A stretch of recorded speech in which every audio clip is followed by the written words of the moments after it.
August 13, 1415. An army led by King Henry V landed in northern France on this day as conflicts continued to rage in what became known as the Hundred Years' War between England and France. Although the hostilities actually lasted for 116 years, it was a relatively minor affair compared to other major conflicts in history. The Roman-Persian Wars, for example, were a series of battles fought between the Roman Empire and the Persian Empire spanning 681 years from 54 BCE to 628.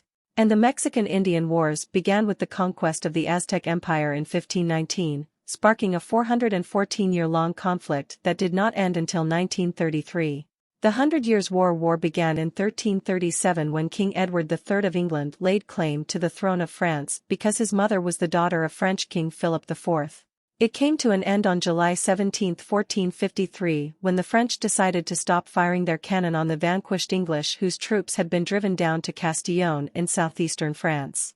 It meant that despite famous victories at Crécy, Poitiers and Agincourt, the English had lost the war, and their claim to the French throne. Their victory at Agincourt was famously dramatized by William Shakespeare in his play, Henry V. At the end of the battle, when he asks about casualties, Henry is given a paper from which he reads out loud. "This note doth tell me of 10,000 French, that in the field lie slain. Where is the number of our English dead?" He is then given another paper from which he reads, "Edward the Duke of York, the Earl of Suffolk, Sir Richard Ketley, Davy Gam, Esquire, none else of name, and of all other men, but 25."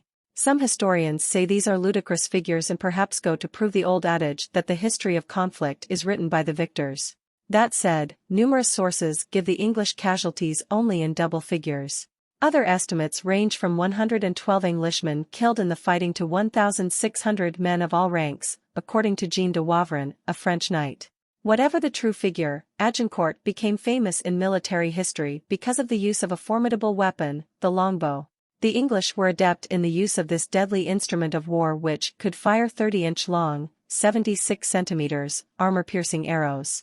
The reputation of the men who fired them was such that it was reported the French would cut off the first 2 fingers of captured archers so that they could no longer shoot their arrows. In response, at the sight of a French soldier, the still fighting English lifted their 2 fingers in defiance. True or not, the 2-finger signal is still used to this day signifying scorn and contempt.